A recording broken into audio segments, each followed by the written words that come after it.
E aí, capopeiras e capopeiras de plantão, aqui é a Jo, e está começando mais um Jo Capopeira. E hoje, gente, desculpa estar demorando para trazer esse vídeo, mas é que correria, tive que fazer hora extra nesse trabalho, e daí faltou tempo para gravar, então me desculpa mesmo por isso. Mas hoje vai sair finalmente a interpretação de Puma do Chuck. Eu sei que eu tô devendo também explicar um pouco a relação dos animais com o conceito do grupo. Eu já fiz um vídeo sobre isso, eu vou deixar aqui nos cards pra vocês ir vendo, mas eu vou trazer um vídeo explicando de novo melhor sobre isso.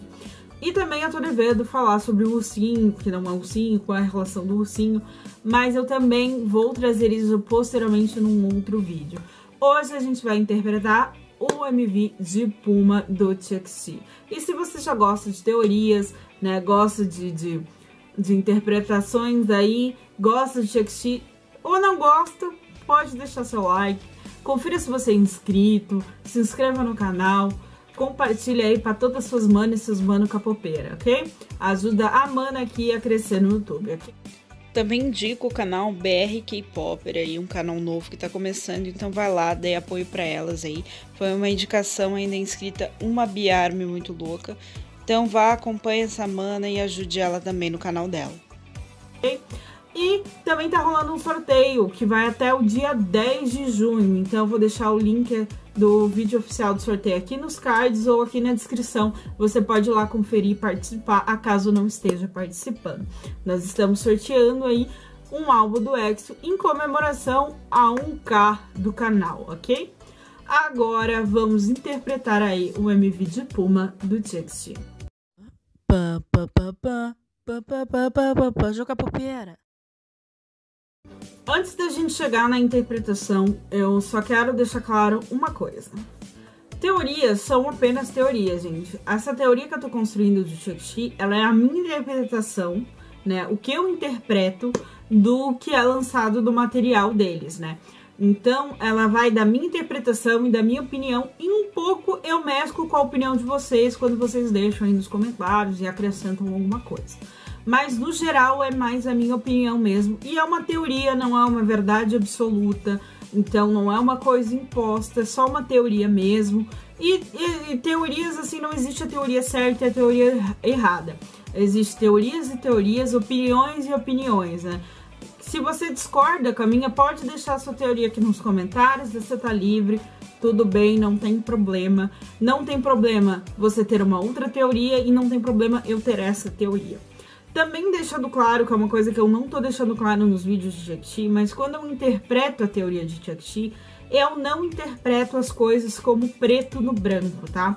Pelo que eu conheço da Big Hit, das coisas que ela traz com o BTS, inclusive, eu tenho uma teoria da Paula Shiro, que é a que eu concordo com ela, e eu acho que a teoria dela é a correta.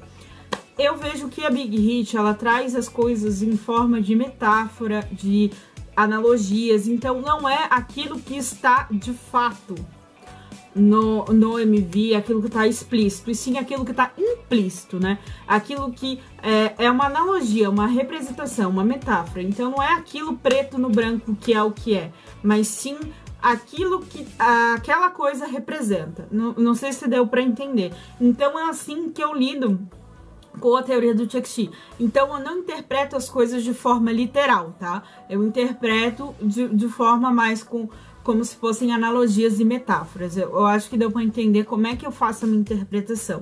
E na minha opinião, o conceito de Chuck é sobre erros e consequências, né? Sobre como as suas escolhas definem a sua vida e os seus relacionamentos. Eu não acho que é sobre fada, sobre magia ou sobre coisa sobrenatural. Eles usam elementos de magia, de coisas sobrenaturais, como analogias e metáforas do que realmente representa. É assim que eu interpreto e é assim que eu lido com essa teoria. Então eu tô deixando isso bem claro para vocês terem noção do como é que eu faço a interpretação aí desse conceito, ok? E agora vamos de fato a interpretar. Então, hoje, como é o MV de Puma, na verdade, o MV de Puma, ele vai mostrar como ficou a ilha após o incêndio. Então, toda aquela ambientação do MV de Puma é a ilha a ilha, né, a Magic Island, como ela ficou após o incêndio. E ela ficou bem esquisita, na verdade ela parece mais uma caverna do que uma ilha, mas a gente sabe, gente, que a ilha ela não existe na vida real, de forma material. A ilha é um sentimento, ou seja, é aquilo que eles sentem e a forma como eles veem a amizade deles. Então, dá pra entender por que a ilha mudou de forma após o incêndio, já que ela é uma representação de um sentimento, de uma visão aí, de uma opinião sobre uma amizade. Como eles se sentem, como eles veem aquela amizade, e não algo físico, material. Então, por isso que a ilha dá uma mudada. Mas, na minha opinião, a ambientação do MV ali de Puma é como ficou a ilha após o incêndio. E a gente vai ver aí nesse MV como os garotos estão se sentindo após o incêndio. Quais são os sentimentos deles e como eles vão agir daqui pra frente. Qual é o sentimento que vai tomar eles. Porque, pra quem não sabe, a Puma é um animal... aí, tipo uma pantera, digamos assim, tipo um leopardo, que ela representa força e velocidade.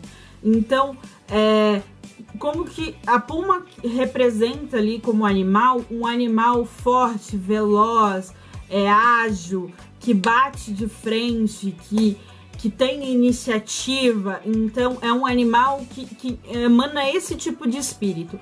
Então a gente ali, o que com o nome da música e com o que a música quer dizer, tá nos mostrando.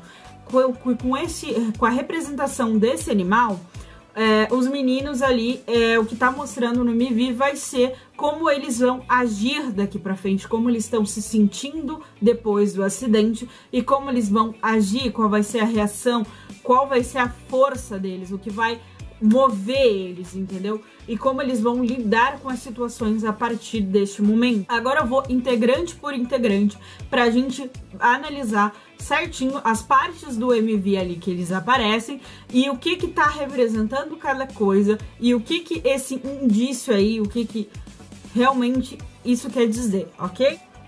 Primeiro a gente vai pegar o Soulbean. O Soulbean, a gente tem a primeira cena dele, é ele numa jaula, preso numa grade. O que ele tá sentindo? Ele tá se sentindo preso, isolado. Isso representa o sentimento dele. Já que a ilha representa o sentimento dele, agora ele tá preso e isolado, ele se sente sozinho, ele se sente imóvel, sem saber o que fazer, né? E daí depois de um tempo a gente tem uma cena dele com o Byung-gun, que é a cena dele sendo controlado, preso e controlado, e depois a cena da carne. Eu já vou explicar mais pra frente por que é ele e o Byung-gun que estão nessa cena. Daí depois a gente tem ali o Byung-gun numa espécie de alvo, que lembra muito a mesa do teaser, né, do concept trailer ali de Eternity, do álbum. Mas é como se fosse aquele alvo de dardo, sabe? De você tacar flecha, tacar dardo. É basicamente isso. Várias flechas são tacadas nesse alvo, mas o Byung-gun, que está no centro desse alvo, ele não é atingido. Mas, ao mesmo tempo, ele as flechas pegam fogo e ele fica preso num círculo de fogo. O que isso representa? Representa que, depois do acidente, várias acusações e erros e consequências negativas vão ser jogadas por cima do que seria o culpado, mas ele não será atingido. Apesar dele ser o culpado, dele ser o verdadeiro alvo, o verdadeiro causador do incêndio, ele não vai ser atingido pela culpa e pelas consequências negativas. É isso que o negócio com flechas que não atinge nele representa.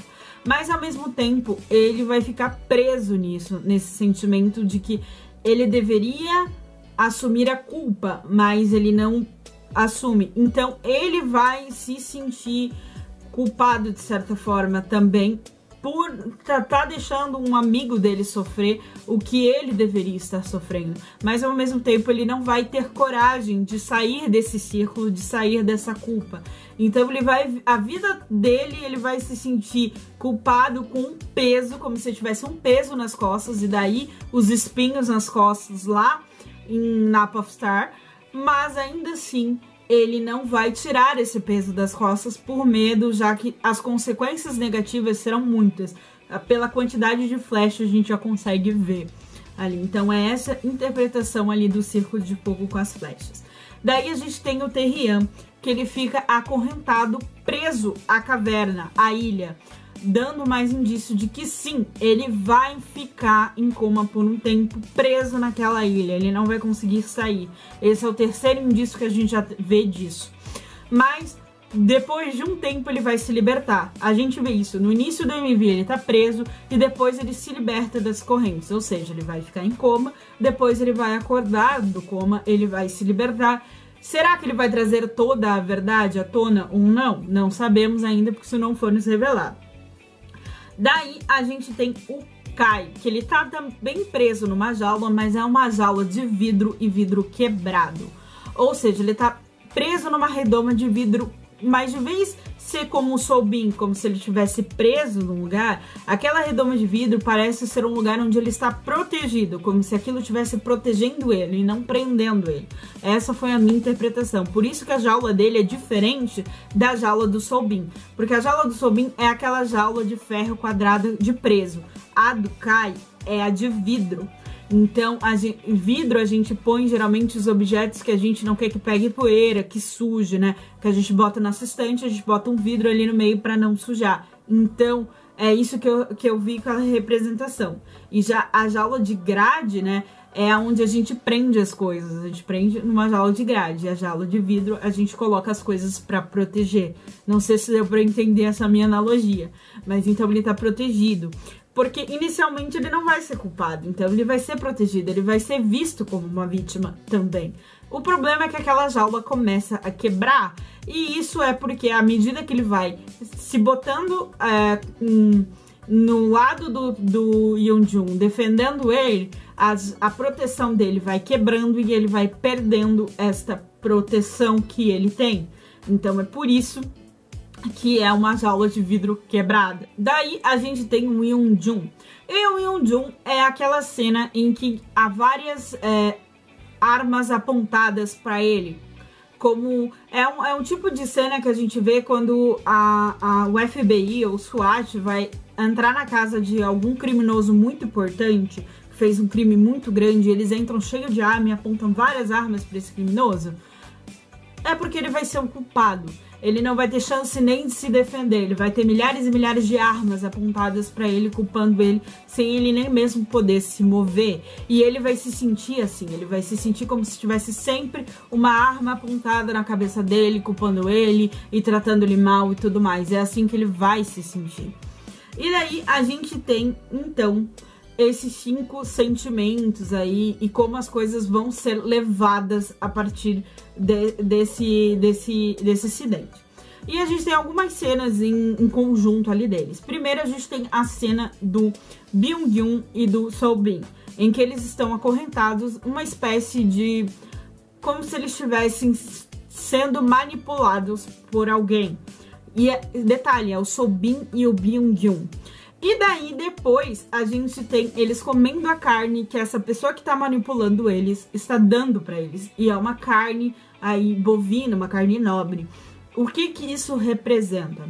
Representa que é o Soulbean e o Byung-Gun que sabem, que lembram da verdade. Os outros integrantes, eu acho que eles vão perder a memória, ou eles vão ter lapsos de memória, mas eles não vão lembrar direito o que aconteceu no incêndio. Os que vão ter lembrança disso é o Byung-Gun e o Soulbean, mas os dois vão se tornar refém da sociedade, ou seja, eles estão ali refém de um homem de preto ali na ilha, justamente por causa disso. O Byung-Gun vai se tornar refém porque ele não vai querer ele vai ver ali o Yeonjun sofrendo as consequências negativas e ele não vai querer aquilo pra ele. Então ele vai, por medo, por covardia, ele vai ali se manter refém da regalia, da boa vida, né? De ser uma vítima. Por isso a carne nobre. Ele vai se manter refém a vida inteira ali, pelo menos uns bons anos ali, dessa vida boa, porque ele sabe que a partir do momento que ele revela a verdade e assume a culpa, ele vai sofrer consequências severas e negativas. E por medo, ele não vai querer sofrer isso. Por medo, não porque ele não gosta do amigo, tá, gente? É por medo mesmo. Daí a gente tem o Soulbean. Por que o Soulbean também é refém?